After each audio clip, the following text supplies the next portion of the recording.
खम ठोक ठेलता है जब नर, तो पर्वत के जाते पांव उखड़। मानव जब जोर लगाता है तो पत्थर पानी बन जाता है। नमस्कार, मैं सौरभ कुमार, आप देख रहे हैं आयुध। और गंज बासुदा के एक मिशनरी स्कूल में कथित धर्मांतरण की हमारी स्टोरी के बाद समाज से आ रही प्रतिक्रिया रामधारी सिंह दिनकर की इन पंक्तियों को चरितार्थ कर रही है। आपकी प्रतिक्रिया हमारी इस बात को स्पष्ट कर रही है कि सचमुच हमारे श्री कृष्ण आप ही हैं। हमारी स्टोरी के बाद मामले में और बहुत सारे बदलाव आए हैं। स्कूल के पक्ष की तरफ से भी उनकी बात रखी गई है और हमारे आज के इस वीडियो में हम बात करेंगे इन्हीं विषयों के ऊपर।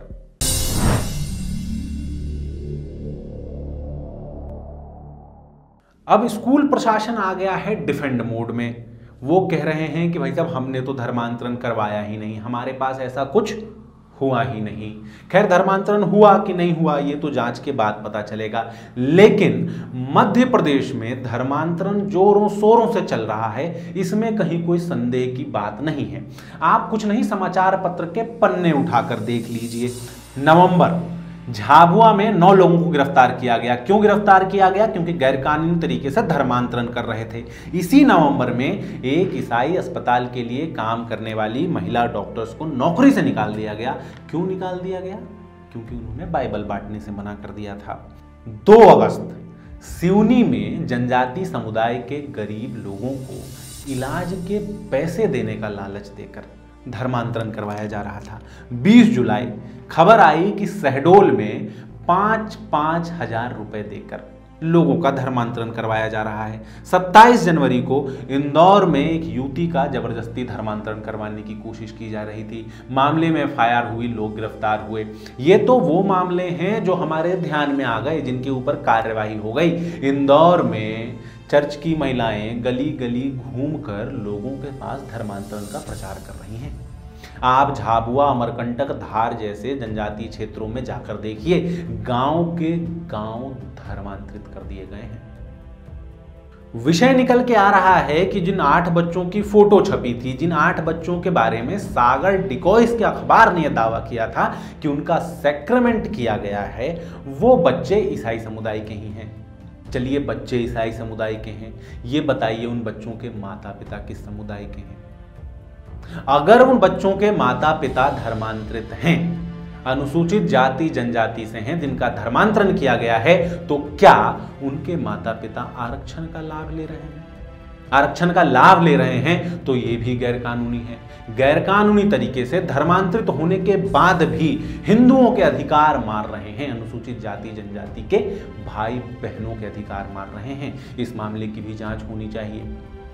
समाज के प्रदर्शन के बाद अब मिशनरी स्कूल डिफेंसिव मोड में जाने की कोशिश कर रहा है। डिफेंसिव मोड में जाने की कोशिश कर रहा है, खुद को पीड़ित, शोषित दिखाने की कोशिश कर रहा है। ये कोशिश कैसे की जा रही है?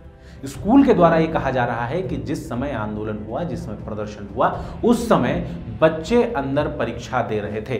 परीक्षा देने के लिए बच्चे कितने आए थे? 14 बच्चे आए थे। 14 बच्चों में कौन सी परीक्षा होती है? परीक्षा तो पूरे बैच की होती है ना। इन 14 बच्चों को क्या योजनाबद्ध तरीके से बुलाया गया था? क्या इन 14 बच्चों को बाइट देने के लिए ही बुलाया गया था? ये 14 बच्चे कौन थे? ये जानकारी भी दी जानी चाहिए, ये जानकारी भी सामने आनी चाहिए। उसके बाद अब इन बच्चों को माइक के सामने खड़ा कर दिया गया है, बच्चों से बुलवाया जा रहा है। तो खैर, ये तो आपका पैटर्न हो गया है। शाहीन बाग हो, दिल्ली दंगे हो, किसान आंदोलन हो, हर बार आप बच्चों और महिलाओं को आगे खड़ा कर देते हैं, उसके माध्यम से सहानुभूति लेने की कोशिश करते हैं। तो ठीक है, बच्चों की बात अपनी जगह पर ठीक भी हो सकती है, लेकिन क्या इसके कारण मुद्दे से ध्यान भटक जाना चाहिए? क्या अब सिर्फ प्रदर्शन की बात होनी चाहिए? क्या उस घटना की बात नहीं होनी चाहिए जिस घटना के कारण ये पूरा का पूरा विषय शुरू हुआ है? आप पूरे के पूरे विषय को सेंट जोसेफ स्कूल की तरफ मोड़ रहे हैं। आप उदया दीपम की बात क्यों नहीं कर रहे? आप उस उदया दीपम की बात क्यों नहीं कर रहे जिसके खुद के वेबसाइट में लिखा हुआ है कि उसका उद्देश्य बच्चों को धर्मांतरण के लिए तैयार करना है? सेंट जोसेफ स्कूल का कहना है कि हम धर्मांतरण से जुड़े किसी तरह की किसी घटना में इन्वॉल्व नहीं हैं। तो एक बार चलिए सेंट जोसेफ स्कूल की वेबसाइट पर चलते हैं। वेबसाइट पर जाने के बाद इनके एजुकेशन पॉलिसी में जाते हैं। एजुकेशन पॉलिसी में क्या लिखा हुआ है? यहाँ लिखा हुआ है they will also have the right to get acquainted with the person of Jesus Christ and his gospel. नीचे चलिए थोड़ा, have a special concern for the faith formation of the Christian youth. आप ये जीसस के gospel Hindu समाज के बच्चों को क्यों पढ़ा रहे हैं?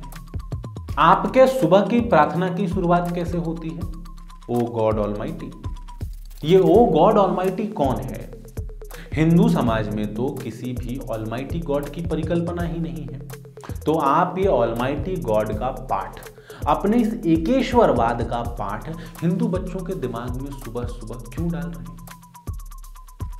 मिशन स्कूल में पढ़े, मिशनरी स्कूल में पढ़े किसी भी बच्चे से बात कर लीजिए, उसकी दिनचर्या की बात कर लीजिए। इन स्कूलों में क्या होता है ये किसी से छुपा नहीं है। बच्चों की काउंसलिंग करवाई जाती है। धीमे धीमे करके बच्चों के मन में उनके ही धर्म और संस्कृति के प्रति जहर घोला जाता है। परिवारों को प्रलोभन दिया जाता है ताकि वो अपने बच्चों का, स्वयं के परिवार का धर्मांतरण कर लें। मामले के शुरू होने के बाद दिग्विजय सिंह ने फटाक से ट्वीट कर दिया। भाई साहब ने ट्वीट कर दिया कि हिंदू संगठनों के लोग वहां जाकर गुंडागर्दी कर रहे हैं, बिना पूरा मामला बताए, पूरा विषय बताए। ये दिग्विजय सिंह वही दिग्विजय सिंह हैं जो हर बार राष्ट्र विरोधियों के सामने ढाल लेकर खड़े हो जाते हैं। और ये दिग्विजय सिंह उसी कांग्रेस पार्टी से आते हैं जो कांग्रेस पार्टी प्रदेश भर में अभियान चला रही है। क्या अभियान चला रही है? कि घर घर जाके जनजाति बंधुओं को इस बात के लिए प्रेरित करेगी कि जब जनगणना हो तो अपने धर्म में हिंदू ना लिखें। हिंदू समाज को तोड़ने की कोशिश जब कभी भी की जाती है तो कांग्रेस हमेशा उस पक्ष के साथ खड़ी दिखती है। कांग्रेस हमेशा उनके आगे ढाल लेकर खड़ी दिखती है। इसके बाद the Quint, the print, NDTV सामने आ गए।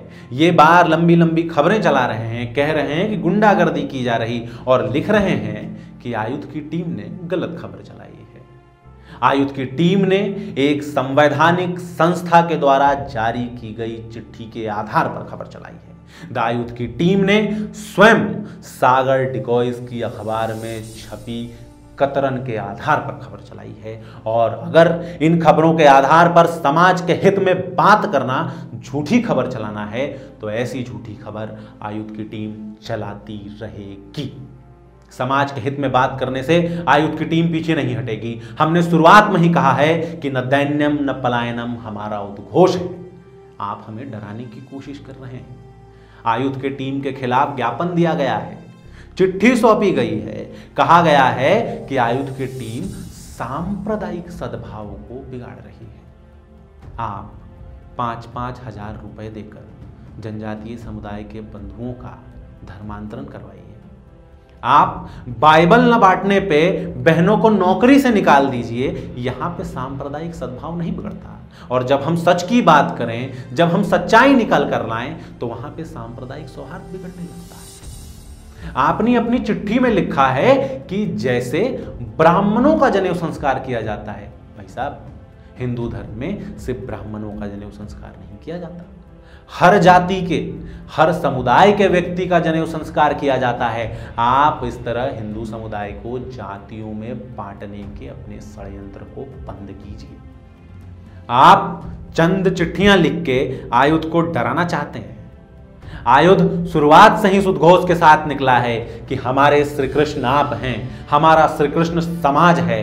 और आज आयुध की टीम इस समाज से एक आह्वान करती है, समाज से आह्वान करती है कि आप भी ईसाई मिशनरियों के इस षड्यंत्र के खिलाफ, धर्मांतरण के इस षड्यंत्र के खिलाफ अपनी आवाज बुलंद कीजिए। जहां कहीं आपको धर्मांतरण की संदिग्ध गतिविधियां दिखाई दें, उनको अपने कैमरे में कैद कीजिए और आयुध की टीम तक भेजिए। उस खबर को आयुध चलाएगा। इस विषय और आयुध की टीम से लगातार जुड़े रहने के लिए हमारे चैनल को सब्सक्राइब करें। आप हमें फेसबुक, ट्विटर, इंस्टाग्राम पर फॉलो कर सकते हैं। और इसके साथ ही आपके इस तरह के कुछ अनुभव हों तो आप कमेंट सेक्शन में भी बता सकते हैं। आप हमें व्हाट्सएप पर भी भेज सकते हैं। आपका बहुत बहुत धन्यवाद।